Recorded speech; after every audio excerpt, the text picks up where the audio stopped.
Hi, Harry here for the Rant on May 16th.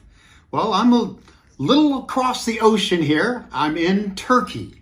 And Jeannie and I came here 3 years ago and loved it and met some really good friends and have come back. And it's one of my favorite countries now, along with Thailand and Northern Italy. So this country, this is what gets me, okay? I look at the statistics. I look up everything, GDP per capita. It's less than 1/6 of the United States. But then you adjust it for the cost of living, and it's just under a half. Okay, so half of our standard of living, like in the U.S., it's like 80-something thousand GDP per capita, okay? And here it's, say, a little over 40. It just doesn't look like that here. I'm looking at the cars, I'm looking at the people walking down the streets. Everything looks the same. And you know what I finally realized in America, even compared to other first world countries, Turkey's like a top-end second world country, I'd call it. But even compared to that, we have bigger houses and more and bigger cars. That's the difference between the American style of living. Otherwise, you would not know the difference looking at everything here. Beautiful city, Istanbul. We're getting ready to go to Bodrum, the beach area, the Mediterranean area. So I recommend people go to Turkey. Now for the economy watching from here, it's more the same, folks. I call it the boom, the bull run that never wants to end. And again, we all have to realize 100% artificial. This has never happened before. This is 16 years going on where this entire boom and stocks have done even better than they did at the best of the 1982 to 2007 natural baby boom driven boom. So it's one of the strongest demographic boom in history. So it's been even stronger because the stimulus on 2/3 of its fiscal, that goes more in the economy, but that 1/3 that's just printed money, that goes directly into stocks and bonds and financial assets, and it makes them do even better than they would in a normal economy. So that's what we have here. The economy is slowing a bit.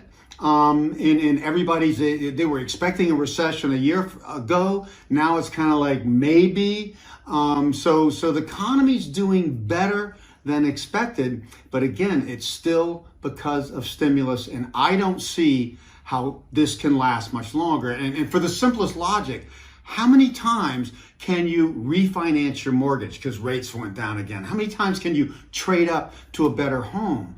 And that's where people spend the most money. So I think there's really diminishing returns from this stimulus only.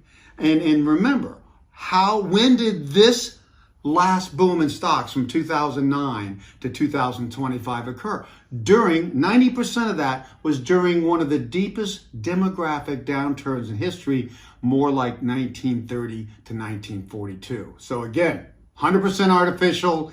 And I'm just going to be watching for the economy to show signs that it is slowing down, and then stocks react. And here's the real trick, folks. The difference now, since governments have been so strong on stimulus for so long, investors know that even if we do slow, governments are going to step in and stimulate. So the economy has to kind of catch the Fed and central banks and the government by surprise and get weak enough and fall fast enough for investors to turn around and say, oh, we are in a bubble. Oh, this thing could crash even with government support. And that's the real truth. How can you keep an economy going this long? And again, how many times can we all refinance our mortgages and our houses and stuff? So again, though, this is unprecedented, and all I can do is track this and keep you updated. This is a great time to be neutral. It's for people that are thinking of maybe shorting stocks, okay, to play the downside, and most people shouldn't do that because it's risky. But hey, it's not time to do that yet. The stocks are still trying to keep making little new highs. But I think it's going to be hard to make new highs or to stay there for long. So I think being neutral now in the treasury bonds, if anything, and we'll see what happens. There will be a time when we do enough damage here in the downturn where people do question the bubble, and then people can short stocks if they want to. I would not be short stocks now. Keep you updated.